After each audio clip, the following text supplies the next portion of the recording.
અધ્યાત્મ માર્ગે ચાલેલા કોઈ પણ સાધક માટે સંયમ અતિ આવશ્યક છે.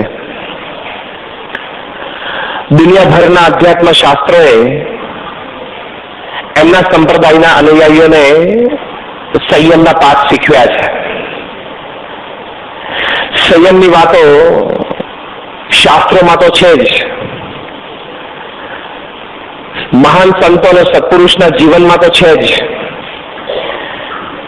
પણ આજે બૌદ્ધ દુનિયામાં એવું દેખાય છે કે કોઈ પણ ક્ષેત્રમાં પ્રગતિ માટે જીવનમાં અમુક પ્રકારનો અને અમુક હદ સુધીનો સંયમ એ અત્યંત આવશ્યક છે. સંયમ વિના પ્રગતિ નથી જ, એ આજે એક મેનેજમેન્ટ સૂત્ર બનેલું છે. ગમે તેટલી આવડત હોય, ગમે તેટલી હોશિયારી હોય, ગમે તેવી આયોજન શક્તિ હોય, પણ જ્યાં સુધી ઇન્દ્રિયો અંતઃકરણનો સંયમ, વાણીનો સંયમ, વિચારનો સંયમ, સંયમ કહેતા એની પર કંટ્રોલ, ક્યારે કેટલું ક્યાં, એ રીતે જે સંયમ એ ન હોય તો થોડા વધતા અંશે કદાચ પ્રગતિ થઈ શકે, કારણ કે માણસમાં આવડત છે, બુદ્ધિ છે, હોશિયારી છે, પણ અમુક કક્ષાથી જો ઉપર જવું હોય તો સંયમ અથવા તો બીજા શબ્દમાં સંકોચ એ હોવો અત્યંત જરૂરી છે. તો જો લૌકિક ક્ષેત્રોમાં લૌકિક પ્રગતિ માટે આ સંયમની આવશ્યકતા હોય, એની પર તો બહુ મોટી મોટી મેનેજમેન્ટ થિયરીઝ બધી લખાયેલી છે. તો અધ્યાત્મ માર્ગે તો જ્યારે મહારાજ વરતાલ 16માં કહે છે કે ભગવાનની મૂર્તિનું ચિંતનમાં આવું સુખ છે,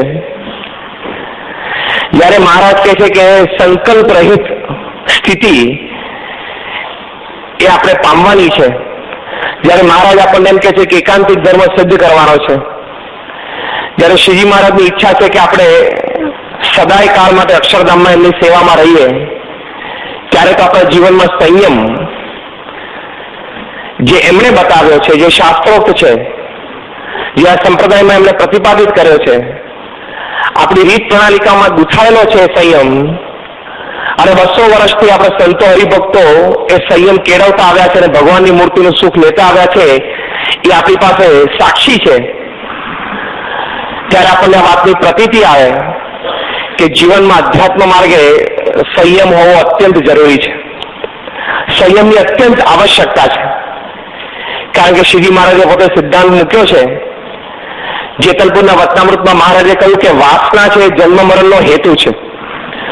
જો સંયમ ન કેળવ્યો તો વાસના નિર્મૂળ થતી નથી, અને વાસના નિર્મૂળ ન થાય તો જન્મ મરણ અને ગર્ભવાસ એનો ત્રાસ છૂટે નહીં. અત્યંત આવશ્યક છે. શ્રીજી મહારાજ એક વખત કાળિયાણી ગામમાં બિરાજમાન હતા. મહારાજ વસ્તા ખાચરના દરબારમાં બેસીને સભા કરતા હતા. હરિભક્તો એમની કથાનો લાભ લેતા હતા. એ વખતે વસ્તા ખાચરનો નાનો દીકરો 5 વર્ષનો જોઈતા ખાચર એ બહારથી રમતો રમતો સભામાં આવ્યો. સભાની પાછળથી અને મહારાજ તરફ દ્રષ્ટિ કરી ત્યાં મહારાજના ઢોલિયા ઉપર 2 પાકી કેરીના ફળ પડેલા. એ નાનો બાળક અને સિઝનની પહેલી કેરી હતી એટલે સહેજેનું મન લલચાઈ જાય, એટલે બાળક સભા વિંધીને આગળ આવ્યો અને ઢોલિયા ઉપર જે 2 કેરીના ફળ પડેલા લેવાનો પ્રયત્ન કર્યો. મહારાજ કમ સભામાં કથા વાર્તા કરતા હતા, પણ ચાલુ કથાએ શ્રીજી મહારાજે બંને ફળ હાથમાં લઈ અને ઢોલિયામાં આ બાજુ મૂકી દીધા. બરાબર પેલો બાળક લેવા જતો ત્યાં મહારાજે આ બાજુ મૂકી દીધા. એટલે પેલો બાળક પાછળથી ઢોલિયાની પાછળથી ફરીને આ બાજુ આવ્યો અને આ બાજુથી 2 ફળ લેવાનો પ્રયત્ન કર્યો. મહારાજે ચાલુ વાતે 2 ફળ આમ લઈને ડાબી બાજુ મૂકી દીધા. એવું 2 કે 3 વખત એ બાળક સાથે એવો આનંદ કર્યો. સભામાં પણ બધાને આનંદ થયો મહારાજનું ચરિત્ર જોઈને. પછી મહારાજે બંને ફળ હાથમાં લઈને બાળકને ઢોલિયાની આગળ બોલાવ્યો અને મહારાજે બાળકને કહ્યું કે તારા 2 કેરી જોઈએ છે? તો બાળક તેની માટે જ આવેલો, એને એનો સ્વાદ જાગેલો, એટલે કે હા મહારાજ જોઈએ છે. મહારાજ કે એક શરત. પેલો કે શું? કે તારા ગળામાં જે આ સોનાની ઉતરી એટલે કે ચેન પહેરી છે ને એ તું મને આપી દે, તો હું તને આ કેરી આપું. તો એટલે બાળકે તો કેરી જોઈતી જ હતી એટલે તરત એને ગળામાંથી સોનાની ચેન કાઢીને મહારાજને આપી, મહારાજે એને 2 કેરીના ફળ આપે એટલે તો હસતો કૂદતો આનંદ કરતો સભામાંથી નીકળી ગયો. બધા હસ્યા. મહારાજને તો કઈ ચેન જોતી નથી. મહારાજે તો એના પિતાશ્રી બેઠા તેના ખોળામાં પાછી નાખી. પણ મહારાજે સભાજનોને પૂછ્યું કે તમને આ પ્રસંગ જે બન્યો એનો કઈ બોધ ગ્રહણ થયો? આ પ્રસંગ જે બની ગયો એમાંથી તમે કઈ શીખ્યા? ત્યારે બધાએ કહ્યું ના મહારાજ. ત્યારે શ્રીજી મહારાજે વાત કરી કે પહેલા તો એ બાળકને કેરીમાં એટલી બધી આસક્તિ હતી કે આસક્તિમાં એને શું કિંમત ચૂકવી દીધી એને ખબર ના પડી. એમ આપણને પણ પંચ વિષયમાં એટલી બધી આસક્તિ છે, આપણે એક આ તુચ્છ કેરી જેટલા પંચ વિષયમાં બહુ મોટી કિંમત આ મનુષ્ય દેહ એ આપણને 84 લાખ જન્મના અંતે મળે છે ચૂકવી દઈએ છીએ. આપણને ખબર નથી રહેતી. મહારાજે બીજો બોધ આપ્યો કે બાળકને પોતાની પાસે જે વસ્તુ હતી એની કિંમત નહોતી.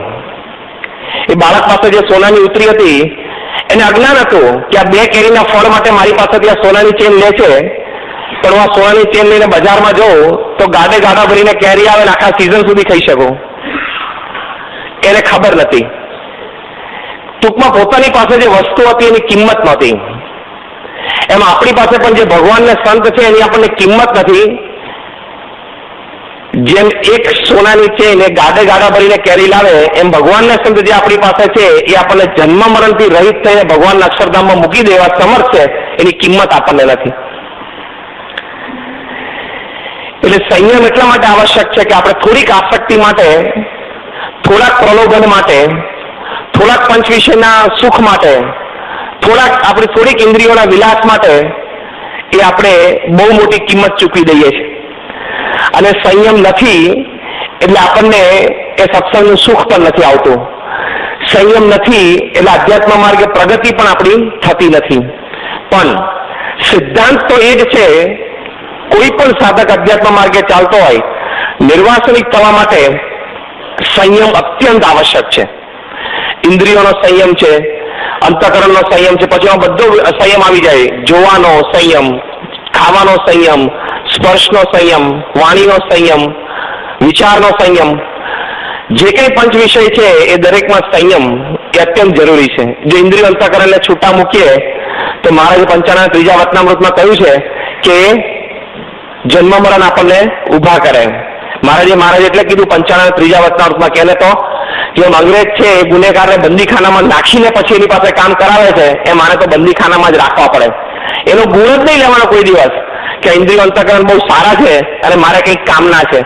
મહારાજ કે નથી જ, નકામા જ છે, એ તમને આ તરફ જ લઈ જશે. એટલે શ્રીજી મહારાજે આપણને એ બહુ જ સ્પષ્ટ બધી વાતો એ સંયમ માટે કરેલી છે અને એની માટે કડક નિયમ આપ્યા છે.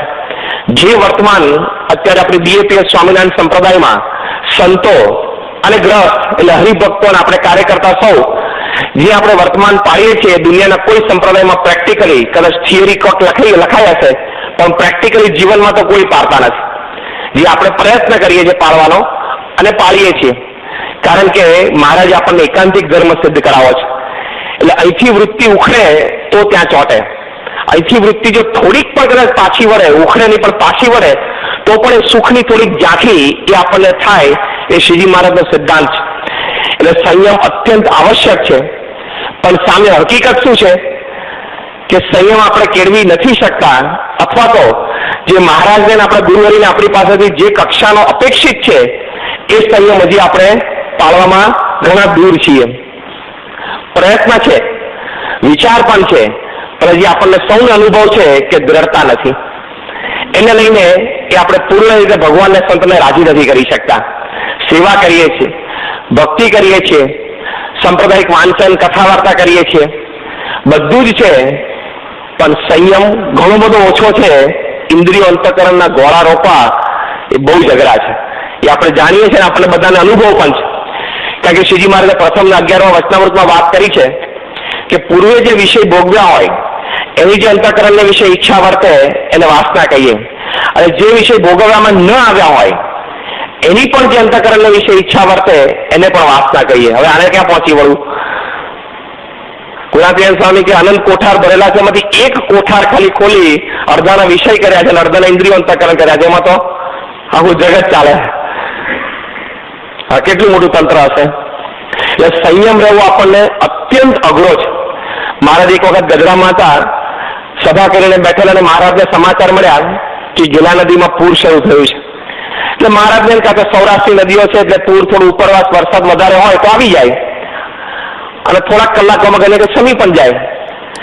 પણ ત્યાં તો વિશેષ સમાચાર કે મહારાજ આ તો 2 કાંઠે પૂર જાય છે અને ગામના પશુ તણાવવા માંડ્યા. એટલે મહારાજે જરા ચિંતા થઈ. મહારાજે સભા પૂરી કરી ત્યાં અને મહારાજ કે ચલો ત્યાં જોવા જઈએ. એટલે મહારાજ ગેલા નદીના કાંઠે ત્યાં પધાર્યા.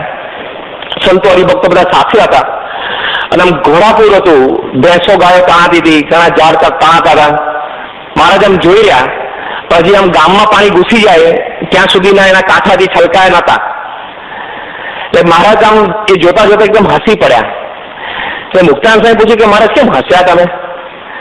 મહારાજ કે અત્યારે આજે ઘોડાપુર છે એમાં કોઈ પશુ ઉભું રહેતું નથી. જે પૂરના ઝપાટમાં આવી ગયા તેને તાણીને લઈ જાય છે. એમ કહીને શ્રીજી મહારાજ બોલ્યા કે જીવના હૃદયમાં પણ આવા વાસનાના ઘોડાપુર આવે છે, કામના, ક્રોધના, લોભના, ઈર્ષ્યાના. ત્યારે એનો કોઈ સદવિચાર ઉભો રહેતો નથી. કથા વાર્તા સાંભળી હોય, દોડતા કરી હોય, નામ સ્મરણ કર્યું હોય, અમારી મૂર્તિનું ચિંતન કર્યું હોય, અનેક સાધન એમણે કર્યા હોય, પણ જયારે વાસનાના ઘોડાપુર જીવના હૃદયમાં આવે ત્યારે એક વિચાર ઉભો રહેતો નથી. બધું જ જતું રહે છે, તણાઈ જાય છે. એટલે આપણને અઘરું પડે છે. સંયમ આપણે રાખવો છે, એની આવશ્યકતા પણ સમજ્યા છીએ, પણ અઘરું કેમ પડે છે? કારણ કે અનાદિકાળથી આપણો ઢાળો છે. નેપોલિયન બોનાપાર્ટ સમર્થ હતા. ઇતિહાસમાં 7 જ પાત્રની પાછળ ધ ગ્રેટ લખાય છે. ભારતના 2 છે, એમાંથી ગૌરવ લેવા જેવી વાત છે. અશોક ને અકબર, નેપોલિયન ધ ગ્રેટ. 90% યુરોપના એમ્પરર હતા. આખું ઇંગ્લેન્ડ એમનાથી ધ્રુજતું હતું. એમનું નામ પડે અને લોકો ધ્રુજી ઉઠતા હતા.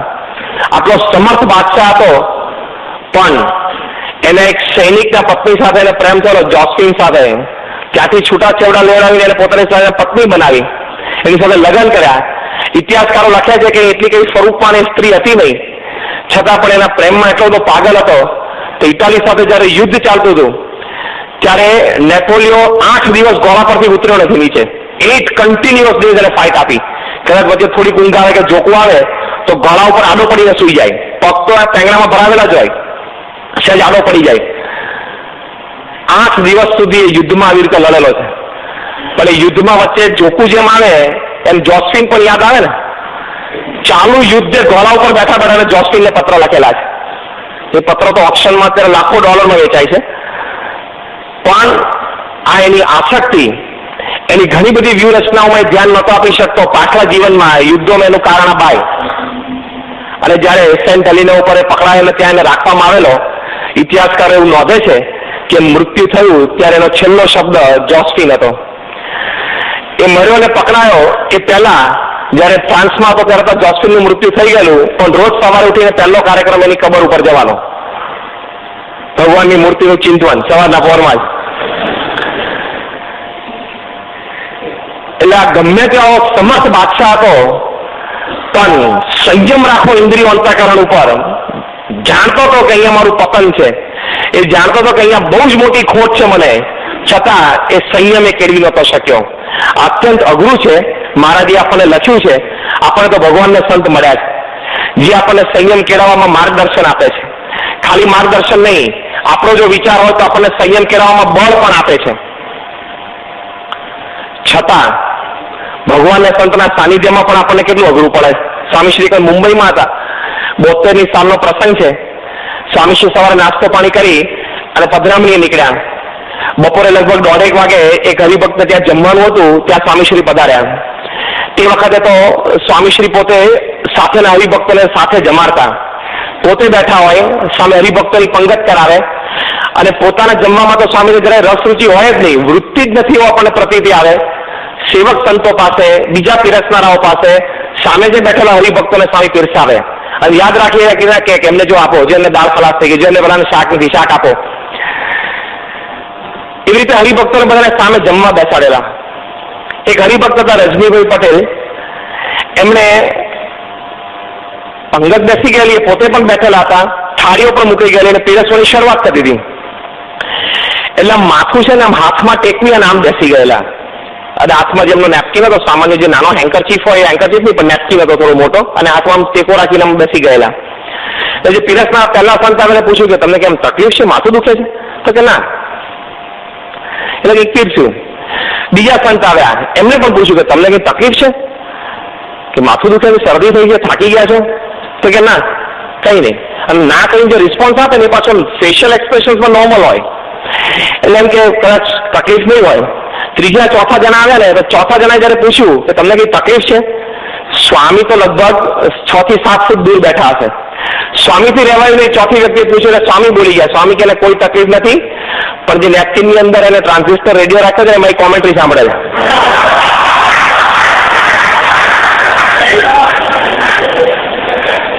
પીરસનારા નજીક જતા હતા, નીચા વળીને પીરસતા હતા. રેડિયોથી 1 જ ફૂટ દૂરનું અંતર તો એને સંભળાતું નથી, કારણ કે આપણે જાણીએ પોકેટ રેડિયો નાના હોય. અને આપણા મને ઘણા બધા બેઠેલા હોય સ્કૂલમાં પોકેટ રેડિયો ચાલુ ક્લાસ આપણે કોમેન્ટ્રી સાંભળી છે, આપણે બધાએ. આપણે બધાનો અનુભવ છે. બાજુવાળા ટીચરને તો ના જ ખબર પડે, પણ બાજુની બેન્ચને પણ ખબર ના પડે કે આ રેડિયો છે, પોકેટ રેડિયો નાના હોય. પણ સ્વામી કેટલા શાર્પ, કેટલા ઇન્ટેલિજન્ટ, એ તો એક જુદો વિષય છે.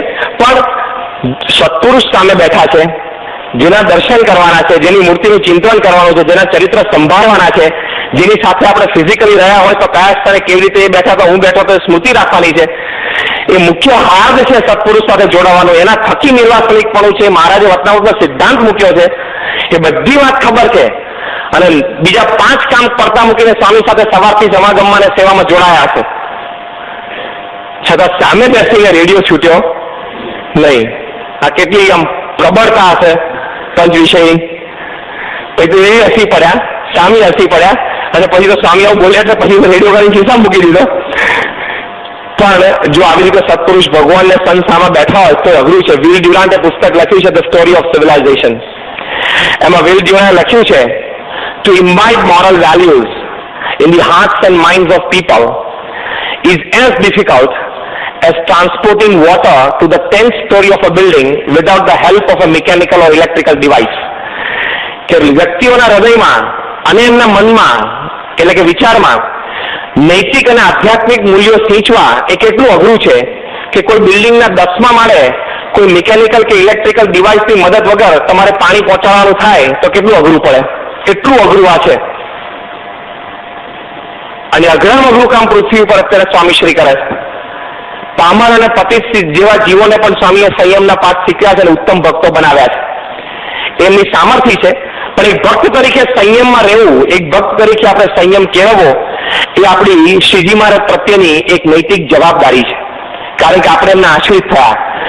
એમનું નામ કોઈ ઠેકાણે એમને નામને બટતો ન લાગે. આપણા ગુરુ હરિને આપણી સંસ્થા, એમનું નામ કોઈ દિવસ કોઈ જગ્યાએ બગડે નહીં. આપણા વર્તનને લઈને આપણે સંયમ ન કર્યો હોય એટલા માટે એ આપણી ફરજ છે. એટલે સંયમી જીવન રાખવાનો એ અત્યંત આગ્રહ છે. અને જો સંયમ ન રાખીએ તો આપણી આધ્યાત્મિક પ્રગતિ થતી નથી. સંયમ ન રાખીએ તો આવી રીતે જે આપણે પ્રસંગ જાણ્યો કે ભગવાન અને સંતની સાથે રહેતા હોય તો સંયમનો વિચાર ન હોય. મહારાજે વિચારને ખૂબ પ્રાધાન્ય આપ્યું છે. મધ્યનું બીજું વતનાવૃત છે, એમાં પણ મહારાજે કહ્યું કે દેહ કરીને ઇન્દ્રિયોનો સંયમ, પણ મને કરીને જે આત્મવિચાર છે કે હું આ દેહથી જુદો છું. મહારાજે આપણને વિચાર શીખવાડ્યો છે કે દ્રષ્ટાના આકારે, એટલે દ્રષ્ટા જે છે એને ઇન્દ્રિયો અંતઃકરણના આકારે પણ વિચાર કરવો અને પછી વિષયના આકારે પણ વિચાર કરવો. શું મહારાજ કે જ્યારે ઇન્દ્રિયો વિષય સન્મુખ જતી હોય ત્યારે 2 આકારે વિચાર કરવો, અને વિષયના આકારેમાં શું વિચાર કરવાની આપણને મહારાજે શીખ આપી છે કે વિષય નાશવંત છે, તુચ્છ છે, દુઃખરૂપ છે, જન્મ મરણ ઉભા કરનારા છે. એ વિચાર નાખો એ વખતે. એટલે વિચારની પ્રબળતા, વિચારની સ્થિરતા રાખવી અધ્યાત્મ માર્ગે, એ જે આત્મવિચારની વાત છે, એ જે ભગવાનના સ્વરૂપ સંબંધી વિચારની વાત છે, એ અત્યંત આવશ્યક છે. નહીં તો એ વાત કરતા હોઈએ, એ વિચાર રાખતા હોઈએ તો આ વાવાઝોડું આવે ત્યારે એ બહુ જરૂરી છે. વિચારને ન પામ્યા હોય તો સંયમ ના આવે, એ સિદ્ધાંત છે. Physically we may do 1000 things. આપણે વ્રત કરીએ છીએ, ઉપવાસ કરીએ છીએ, બધું જ કરીએ છીએ, એ સહાયરૂપ છે. પણ મહારાજે એ સાધનને બહુ મહત્તા નથી આપી. મહારાજે વિચાર કેળવવાની બહુ અગત્યતાની વાત કરી છે. એ વિચારને ન પામ્યા હોય તો સાધન કરતા હોય તો પણ સંયમ નથી આવતો. પ્રાગજી દવે શ્રીજી મહારાજની સાથે રહીને કથા વાર્તા કરતા. મહારાજે આજ્ઞા કરેલી એમને કે તમારે સભામાં વાત કરવી. નિત્યાનંદ સાહેબ, મુક્તાનંદ સાહેબ જેવા મોટા સંત સભામાં આવવાના બપાર હોય, સભાની શરૂઆત કરવાની હોય ધૂન પ્રાર્થના પછી, તો પ્રાગજીદાને કથા કરતા. ઘણી વખત તો મહારાજની પાસે ભાગવતની પારાયણ કરાવતા અને મહારાજ તો ઘણો રાજીપો એમની ઉપર રહેતો. એક વખત તો દાદા ખાચરના દરબારમાં પારાયણ કીધું તો મહારાજે 50 રૂપિયાની ભેટ મુકાવડાવેલી. 50 રૂપિયા એટલે બહુ મોટી વાત થઈ. શ્રીજી મહારાજના વખતમાં 12 રૂપિયા તોલો સોનું હતું. ગોલ્ડ છે ને ઇન્ટરનેશનલ કરન્સી કહેવાય. કોઈ પણ ભાવ સોના પ્રમાણે નક્કી થાય કે એ વખતે કેટલા તોલા સોનું આવે 50 રૂપિયામાં? 12 રૂપિયા તોલો હોય તો 4 તોલા આવે. એ 4 તોલા સોનું અત્યારે લેવું હોય તો 45 થી 50,000 રૂપિયા થાય. તો 50 રૂપિયા એ વખત નહીં, અત્યારે 45 થી 50,000 રૂપિયા થાય. ગોલ્ડ ઇન્ટરનેશનલ કરન્સી જે પ્રમાણે ગણવામાં આવે. તો એવો મહારાજનો રાજીપો અનેક પ્રસંગે રહેતો, પણ એમની ઉંમર મોટી થઈ ગયેલી પણ લગ્ન નહીં થયેલા. એટલે બહુ ઈચ્છા રહે કે લગ્ન થઈ જાય. મહારાજ અનેક વખત એમને સમજાવેલા કે જો આ અમારી સાથે ફરાય છે, કથા વાર્તાનો યોગ રહે છે, મુક્તાન સાહેબ જ્યાં મોટા સંતનો સમાગમ થાય છે, તો તમારે કઈ વાતે દુઃખ છે?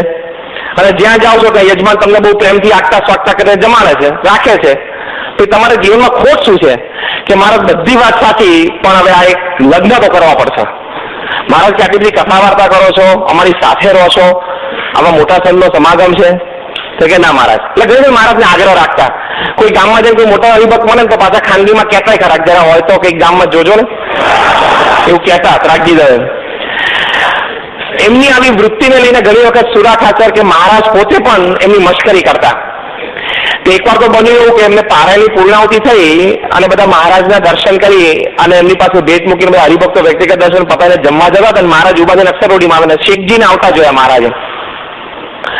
શેખજી પણ ભગવાનના ભક્ત હતા અને તો આરબ સૈનિકોના બેરકના હેડ હતા વડોદરામાં ગાયકવાડની સરકારમાં. અને ત્યાંથી એક વડતાલ પાસેથી નીકળતા હતા, મહારાજના અલ્લાહ રૂપે દર્શન થયા અને પછી મહારાજ પાસે બધું છોડીને આવી ગયેલા. એટલે મહારાજના નિષ્ઠાવાન હરિભક્ત હતા. નજીક આવે ને એટલે મહારાજને કંઈક સૂજી આવ્યું.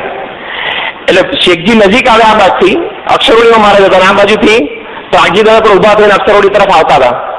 એટલે મહારાજે આમ શેખજી સામે આંખ મિચકારી અને આંખ મિચકારી મહારાજને રમૂજ કરવાની ઈચ્છા છે એવું શેખજી સમજી ગયા. પછી પ્રાગજીદાદા નજીક આવે એટલે મહારાજે શેખજીને કહ્યું કે શેખજી, અમારા મનમાં ઘણા વખત એક મૂંઝવણ છે, જો તમે ધારો તો ટાળી શકો. શેખજી કે મહારાજ મહિમા આપ કેમ એવું બોલો છો? મહારાજે સેવા કરવાની એ કહો. મહારાજ કે તમે અમને કેવા જાણો છો? કે મહારાજ આપ તો પૂર્ણ પુરુષોત્તમ ભગવાન છો. મહારાજ કે મારી એક આજ્ઞા પાડશો? તો કે મહારાજ કે તમારી બીવી કેટલી, પત્ની કેટલી? આ તો મુસ્લિમ એટલે એક કરતા વધારે હોવાની શક્યતા હોય, એટલે 2 હતી. કે મહારાજ મારે 2 બીવી. મહારાજ કે આજ્ઞા પાડશો? તો કે શું? એક બીવી આ પ્રાગજીદાને આપી દેશો? શિવજી મહારાજ કે એક બીવી પ્રાગજીદાને આપી દેશો? તો શેખજી કે મહારાજ જેવી આપી આજ્ઞા. 2 બીવી છે, પ્રાગજીદાદા અહીં જોઈ જાય છે, ગમે લઈ જાય. પ્રાગજીદાદા તો અત્યંત ખુશ થઈ ગયા કે અત્યારે જો પારાયણ સરસ થઈ અને બધા હરિભક્તોને મેં આનંદ કરાવ્યો અને સમાજ કર્યો તો મહારાજ તો ખરેખર રાજીપો અત્યારે ઉતર્યો છે. એટલે પારાયણની ફળશ્રુતિ મળે છે મને એમ. એટલે શેખજી કે હા. એટલે મહારાજે પ્રાગજીદાદાને આમ ગોળ કરીને પૂછ્યું કે મહારાજ કે વાત બરોબર છે, શેખજી પાસે 2 બીવી છે, તમને એક આપશે, પણ શેખજીની 2 બીવી છે, તમને ખપશે? એટલે મહારાજ તો એસ્ટિમેટ હતું કે આ નાચ પાડે ને. તો પ્રાગજીદાદા તો આ પાડી બેઠા કે મહારાજ ચાલશે. તો મહારાજ ફિક્સમાં આવી ગયા. શિવજી મહારાજ મૂંઝી ગયા કે આ તો આવે તો આ પાડીને બેઠો, આપણને કે ના પાડશે. આ તો ભગવાન છે, એમની પાસે તો 1000 રસ્તા હોય. તો મહારાજે આમ શેખજી પાસે ફરી આંખ મિસ કરે. મહારાજે શેખજીને પૂછ્યું, મારે કે શેખજી તે દિવસે અમે તમારા ઘરે જમવા આવ્યા, બધા અમે સંતો હરિભક્તો બધા આવેલા, અને અમે જમતા તો ત્યારે અમે રસોઈનો સ્વાદ બહુ સારો લાગે, રસોઈ સરસ બનેલી. સર અમે તમને પૂછ્યું કે રસોઈ સરસ બની છે, તમારી બીવી આટલી સારી રસોઈ બનાવે છે? ત્યારે તમે કહ્યું કે ના મહારાજ એ તો કઈ સારી એટલી બધી રસોઈ કઈ નથી બનાવતા, એમને રસોઈ બનાવતા નથી આવડતી અને બ્રાહ્મણે રસોઈ બનાવી છે, એવું તમે મને નહીં કહેલું? શેખજી કે મહારાજ કહેલું. તો મહારાજ કેમ તમારી 2 માંથી એકેય બીવીને રસોઈ બનાવતા નથી આવડતી?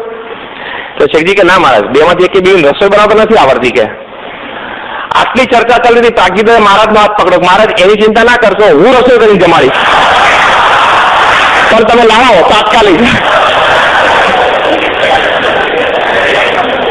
કે મહારાજ તમે એની ચિંતા ના કરતા, રસોઈ કરીને હું જમાડીશ. શાહબુદ્દીન રાઠોડ કહે છે ને કે અક્ષર જ્ઞાન હું આપીશ પણ લાવો. તો મહારાજ તો ચેકમેટ થઈ ગયા કે આ તો આમાં હાથ પડી દેજો. પછી મહારાજે પ્રાગજીદાને ખભા ઉપર હાથ મૂક્યો, સાંત્વના આપી. મહારાજ કે જો એમ કરીને સાંખ્ય જ્ઞાન દ્રઢ કરાયું કે અમારી સાથે વર્ષમાં 6 મહિના ફરી શકો છો. હરિભક્તો તમારી કથા વાર્તાથી ખૂબ રાજી છે. નિત્યાનંદ સાહેબ, મુક્તાનંદ સાહેબ જેવા મોટા સંતનો પણ ખૂબ રાજીપો છે.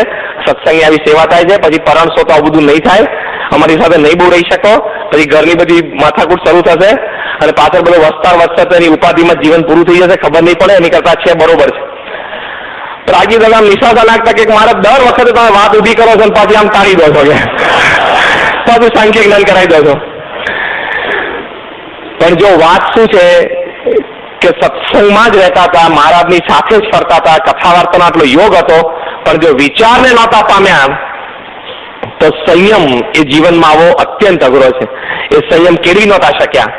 એટલે મહારાજે આપણને સંયમ નિયમના પાઠ શીખવાડ્યા છે. મહારાજે અને સ્વામીશ્રી આપણને સંયમ નિયમના પાઠ દ્રઢાવ્યા છે. અને આપણી પાસે તો ભગવાનના ભક્ત તરીકે એ અત્યંત આવશ્યક છે કે આપણે એ સંયમના પાઠ ભણીએ. કારણ કે આ સંયમ ન રહ્યો તો જે આપણે પહેલા વાત કરી કે જન્મ મરણ ટળશે નહીં. મહારાજના આશ્રિત થયા, સ્વામિનારાયણ મહામંત્રનો જાપ કરે છે, સત્પુરુષના દર્શન સમાગમ કર્યા છે, 184 તો માથે નથી, એ તો ટળી ગઈ. પણ ગર્ભવાસ અને જન્મ મરણ એ તો એકાંતિક ના થયા ત્યાં સુધી ઊભું રહેવાનું. અને હકીકત છે થોડીક પણ વાસના રહી ગઈ તો પણ અક્ષરધામમાં જતા આપણને રોકે. એટલે એ સંયમના પાઠ રાખવા અત્યંત જરૂરી છે. સંકોચ રાખવો પડે, સંયમ રાખવો પડે કે અમુક વસ્તુ આપણાથી જોવાય જ નહીં, અમુક વસ્તુ આપણાથી ખવાય જ નહીં, અમુક રીતે આપણાથી વર્તાય જ નહીં. ઇન્દ્રિય અંતઃકરણનો સંયમ આ રીતનો હોવો એ અત્યંત આવશ્યક છે. પ્રમુખ સ્વામી મહારાજ એક વખત અહીંયા વલસાડથી નવસારી જતા હતા અને હાઈવે ઉપર એક બહુ મોટું થિયેટર, ત્યાંથી પાછળથી ગાડી પસાર થઈ. ગાડી ચાલકે સ્વામીને વાત કરી કે બાપા ઘણા વખતની મનમાં એક વાત છે એટલે આજે તમને કહી દઉં. એ થિયેટર જોયું ને એટલે એના વિચાર યાદ આવ્યો કે સ્વામી આટલા વખતથી તમારી સાથે સેવામાં છું અને ગાડી ચાલક તરીકે છું, પણ હજી આ છૂટતું નથી. હજી પિક્ચર જોવાનું બહુ મન થઈ જાય છે અને જતું રહેવાય છે. ત્યાં પાછળથી થોડું દુઃખ થાય છે. મહારાજે જેમ તેને આત્મા વતનાવતમાં કહ્યું છે કે ભગવાનનો ભક્ત હોય પણ એ ઇન્દ્રિયો અંતઃકરણ ઉપર એનો સંયમ ન હોય તો વિષય સન્મુખ ઇન્દ્રિયો જાય અને પછી વિષય ભોગવાય. પાછળથી ભગવાનનો ભક્ત છે એટલે અંતરદ્રષ્ટિ રૂપ દુઃખ થાય છે એને. એટલે એ પણ એને વાત કરી કે સ્વામી આવું દુઃખ થાય છે પણ રહેવાતું નથી, પાછું જવાય છે. સ્વામી એના સાથળ ઉપર ટપલી મારી કે ગાડી ઊભી રાખ. ઊભી રાખી ગાડી. સ્વામી કે થિયેટર ઉપર ગાડી લે. રિવર્સ લેવડાવી ગાડી થિયેટર ઉપર. પછી કાચ ખોલાવડાયો અને સ્વામીએ બરોબર છાતી પાછળથી આંગળી બહાર કાઢી, હાથ બહાર કાઢ્યો ગાડી બારીની બહાર અને થિયેટર સામે આંગળી કરીને સ્વામી બોલ્યા, સ્વામી કે આ ઝેર છે તને મનાય છે? એ કે હા. સ્વામી કે ખાવાનું મન ના થાય. આ અગ્નિ છે તને મનાય છે? એ કે હા. સ્વામી કે તમારે હાથ નાખવાનું મન ના થાય, ચાલ ગાડી ચલાવો. અને અગ્નિ અને આને ઝેર માનવાનું. જો આ સંયમના પાઠ આપણને સત્પુરુષે અનેક પ્રસંગે શીખવાડ્યા છે કે અગ્નિ અને ઝેર માનીએ તો એનો સમાગમ કરવાનો કોઈ દિવસ વિચાર આવે નહીં. એટલે જેમ જેમ સંયમ કેળવાતો જાય એમ એમ સુખ થતું જાય. અને તેનું આખું વતનામૃત સદાય સુખ્યા રહેવાનું વતનામૃત છે કે જેમ જેમ સંયમ રાખશો ઇન્દ્રિયો અંતઃકરણનો એમ એમ ભગવાનની મૂર્તિની સ્મૃતિ વધારે રહેશે. અને એ વધારે રહેશે તો વરતાલનું સોનું વતનામૃત અનંત કોટી બ્રહ્માંડના વિષય સુખ વારી ફેરીને નાખી દઈએ એ ભગવાનની મૂર્તિ આગળ એની કોઈ કિંમત નથી. એટલી ભગવાનની મૂર્તિનું સુખ છે.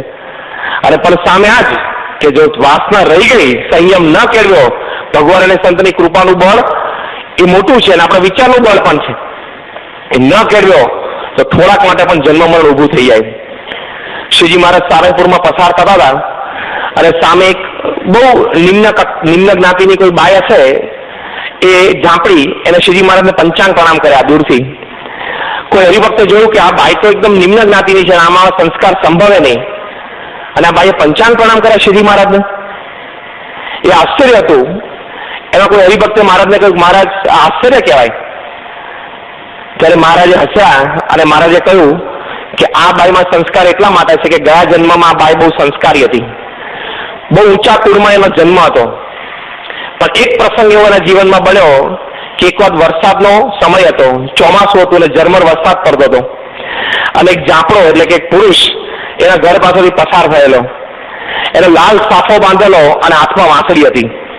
બહુ જ દેખાવડો હતો, રૂપવાન હતો. એને આ બાઈએ જોયો, એની વૃત્તિ એ બાઈની એ પુરુષમાં ચોંટી ગઈ, એના રૂપમાં ચોંટી ગઈ. અનેક વખત એના રૂપનું મનન આ બાઈને થયેલું. અને જયારે આ બાઈનો વર્ષો પછી અંત સમય આવ્યો, એ મરણ પથારી ઉપર હતી, ત્યારે જાપણાની એને સ્મૃતિ થઈ આવી અને એનું મનની વૃત્તિ એમાં ગઈ, એનો દેહ પડી ગયો અને આ જન્મે એને જાપણીનો અવતાર આવ્યો છે. એવું શ્રીજી મહારાજે સાથેના મંડળના હરિભક્તોને વાત કરી. કેટલું ડેન્જરસ છે સંયમ ના રાખ્યો હોય તો, કેટલું મોટું તંત્ર થઈ જાય, આખું સાયકલ ફરી જાય આખી. એટલે સંયમના પાઠ અત્યંત અગત્યના છે. સંયમ રાખવો અત્યંત જરૂરી છે. અને સામે જો સંયમ રાખ્યો હોય તો ભગવાન અને સંતનો રાજીપો છે અને એકાંતિક ધર્મ સિદ્ધ થાય છે. એ પણ મોટી વાત છે. આપણે જે કાર્ય કરીએ છીએ કાર્યકર તરીકે, એ જ સેવા જો વધારે ક્યારે દીપી ઉઠે, એ જ સેવાનું ફળ આપણને ક્યારે વધારે મળે, એ જ સેવાથી ભગવાન અને સંત ક્યારે વધારે રાજી થાય, જો સંયમ કેળવ્યો હોય તો. સંયમ કેળવ્યો હોય તો તમારી અલ્પ વાતથી હરિભક્ત અને ગુણભાવી સમાજમાં સમાસ થશે. સંયમમાં હોય ઇન્દ્રિય અંતઃકરણ તો આપણા અલ્પ વર્તનને જોઈને પણ બિન સત્સંગીઓને ગુણ આવશે અને સત્સંગી થશે. મહારાજના વખતમાં ભામોદરા ગામ છે ગઢડાની બાજુમાં, ત્યાં 3 દરબારો હતા. આમ તો કઝિન બ્રધર્સ હતા, ખુમાણ ભાઈઓ હતા, રામ ખુમાણ, વાત્સુર ખુમાણ.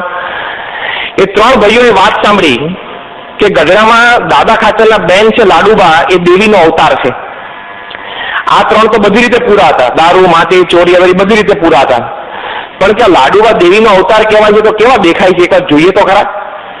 એમ કરીને 3 જણા એ ગઢડા આવેલા અને ત્યાં દરબારગઢ પાસેથી પસાર થતા હતા તો લાડુબાના ઓરડે બાઈઓની સભા પૂરી થઈ અને બધા બાઈઓ એ સભા પૂરી થયા પછી ત્યાંથી બહાર નીકળતા હતા. બધા બહાર નીકળ્યા એટલે લાડુબા પણ બધાને વળાવવા માટે બહાર નીકળ્યા. અને છેલ્લે બધા દાદરો ઉતરી ગયા એટલે બધા લાડુબાને જય સ્વામી કીધા. એટલે લાડુબાએ પણ હાથ જોડીને બધાને જય સ્વામી કીધા. આ લોકોને ત્યાં સુધી ખબર નહોતી કે લાડુબા છે, પણ જય સ્વામિનારાયણ શબ્દ લાડુબાના મોઢે સાંભળ્યો, જય સ્વામિનારાયણ એ શબ્દ સાંભળ્યો અને 3 દરબારોની વૃત્તિ શમી ગઈ, અંતરમાં શાંતિ શાંતિ થઈ ગઈ. એની પરથી એમને પ્રતીતિ આવી કે આ છે આ બાઈ જે બોલ્યા જય સ્વામિનારાયણ લાડુબા લાગે છે. કોઈને પૂછ્યું એટલે કોઈ ઓળખાણ કરે કે આ બરોબર છે લાડુબા છે. એમના શબ્દથી આટલી બધી શાંતિ થઈ ગઈ, ઇન્દ્રિય અંતઃકરણના ભાવ શમી ગયા હોય એવો એમને અનુભવ થયો. એમને થયું કે આ ખરેખર દેવીના અવતાર છે, પણ જે નામ એને મુખ્યથી ઉચ્ચાર્યું સ્વામિનારાયણ, એમાં કેટલો પ્રતાપ હશે. સ્વામિનારાયણ ભગવાનના દર્શન કરવાની ઈચ્છા જાગી. એમાં જોગાનું જોગ યોગાનંદ સ્વામીનો ત્યાં એમને યોગ થયો. યોગાનંદ સ્વામીએ સાંજ સુધી બેસીને એમને કથા વાર્તા કરી, મહારાજના સ્વરૂપનો નિશ્ચય કરાવ્યો, મહારાજ પાસે વર્તમાન ધરાવ્યા. 3 જણાએ કંઠી કરીને સત્સંગી થયા અને એવા દ્રઢ સત્સંગી થયા કે વર્ષો પછી એક એવો પ્રસંગ એમના જીવનમાં બન્યો કે જ્યારે ભાવનગર દરબાર વજયસિંહના દરબારમાં એ લોકો બેઠેલા અને વજયસિંહે પ્યાલી ફેરવી, 3 જણાએ લીધી નહીં.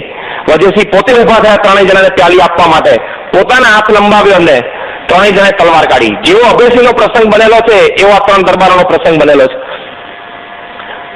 તલવાર મહારાજ વજયસિંહના હાથમાં આપી અને કહ્યું કે બાપુ તમે અમારા ધણી છો, એટલે તમને તો અમે ના ન પાડી શકે, તમારો હાથ ખેલી ન શકે, પણ બીજા હાથે અમારા ધડ ઉપરથી માથું જુદું કરો અને પછી જેટલી ઈચ્છા હોય એટલી પ્યાલી રેડો, પણ આ મુખેથી હવે દારૂ નહીં પીવાય.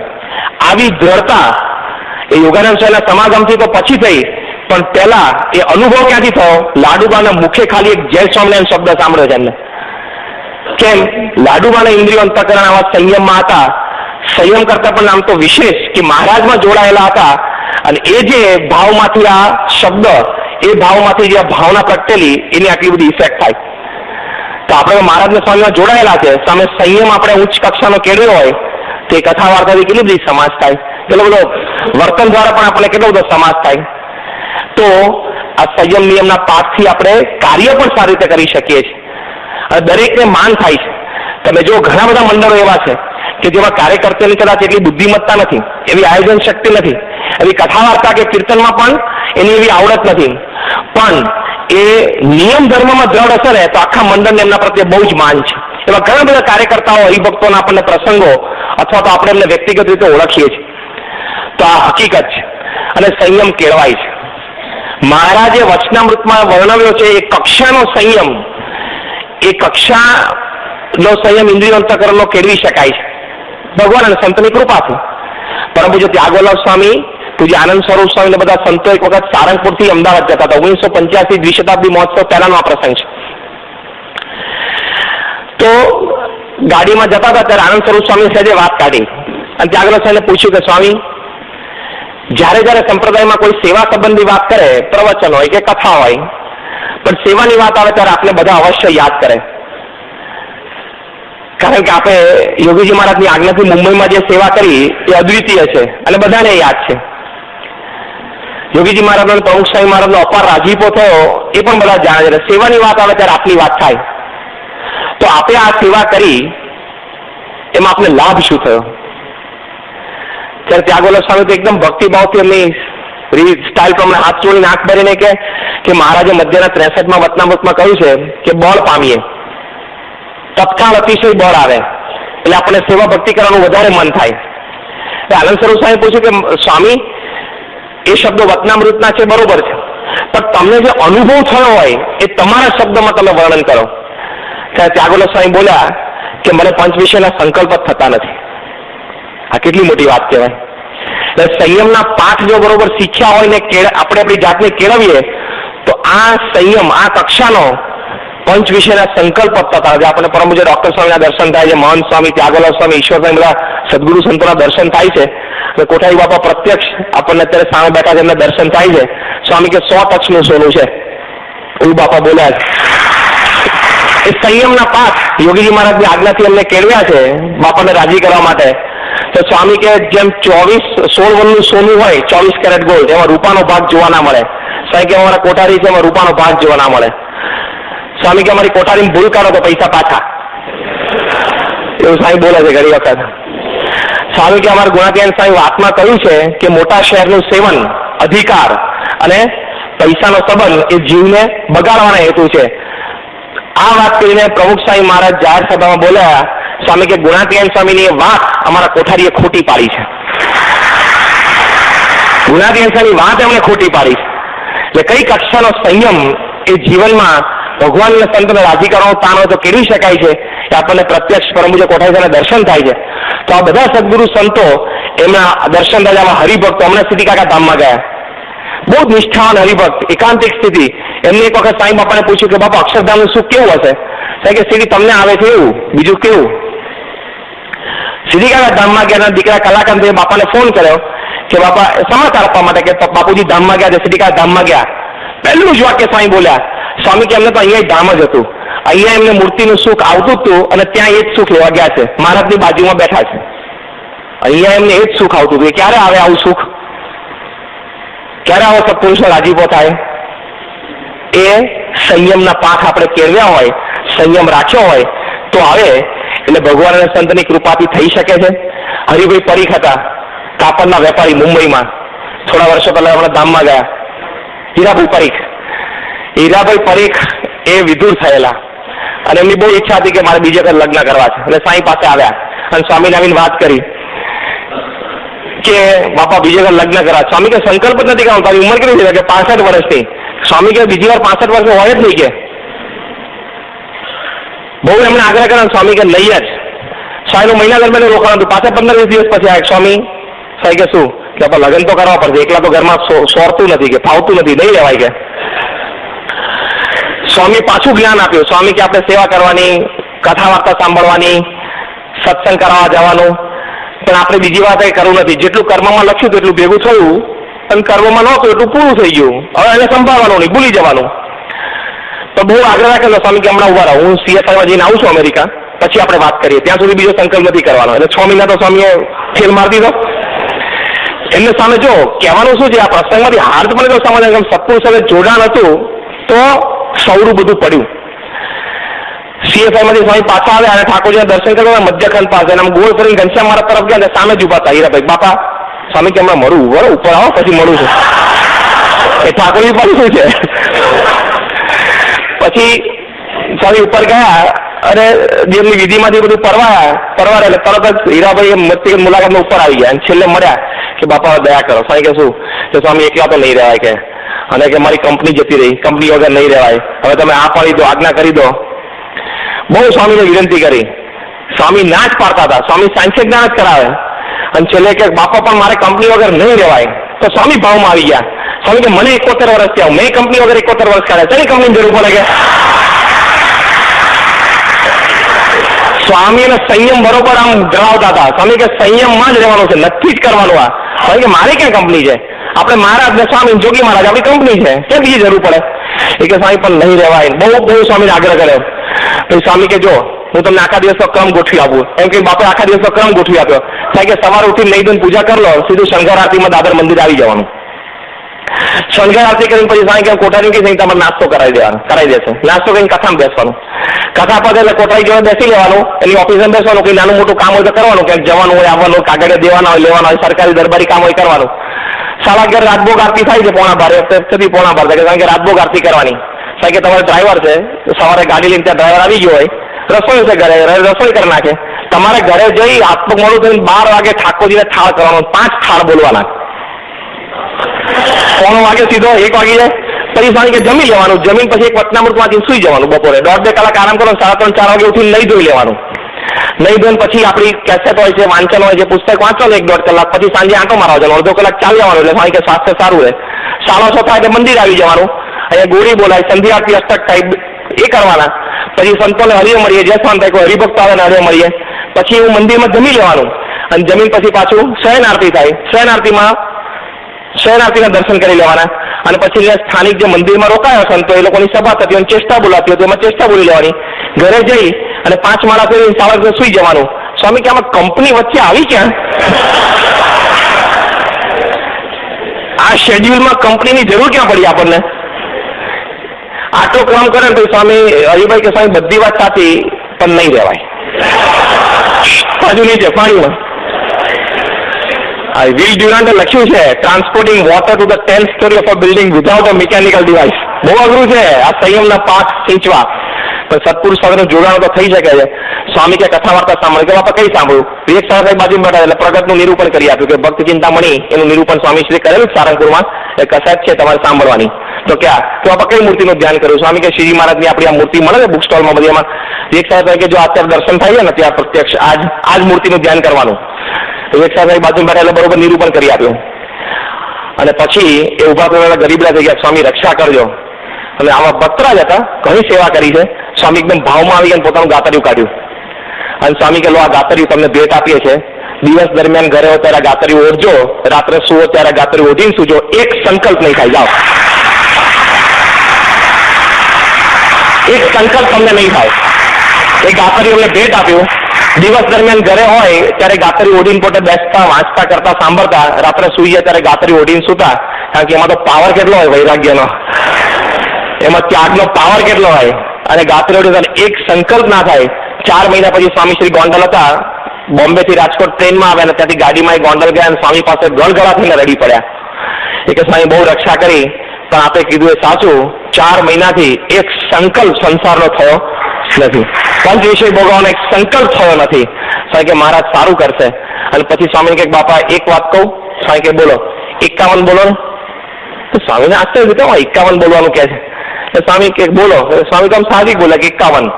એકદમ આંખ બંધ કરીને આમ સુખ આવતું એવી મુદ્રામાં ઉભા રહી ગયા કે બાપા તમે જયારે ન શબ્દ બોલો છો ને, 51માં એક શબ્દ અક્ષર શું આવ્યો? ન છેલ્લે. કે જયારે કોઈ પણ શબ્દ બોલે એમાં અક્ષર જો ન આવતો હોય, તમે ન બોલો છો ને, ત્યારે તમે સાક્ષાત સામે બેઠા હોય અને અક્ષરધામની મૂર્તિનું મને સુખ આવતું હોય એવો મને અનુભવ થાય છે. સત્પુરુષમાં કેટલું દૈવત હોય. એનો એક એક અક્ષર એ જીવને પામર સ્થિતિમાંથી એકાંતિક સ્થિતિ તરફ લઈ જઈ શકે એવી સામર્થ્ય હોય. પણ આ સંયમ નિયમના પાઠ એ ચાવી શું? જોડાણ. જે ડોક્ટર સ્વામી આપણને અનેક વખત શીખવાડે છે કે જોડાણ જેટલું વધશે એટલું સંયમ નિયમના પાઠ સહજ આવશે.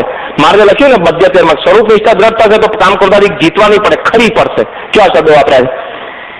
Just drop down. એટલે એવા પાઠ એ આપણે શીખવા, પણ વિચાર રાખીએ તો આવું જોડાણથી રાજીપો થાય. જોડાણ હોય પણ વિચાર ના હોતા રાજીપો થવો અઘરો છે.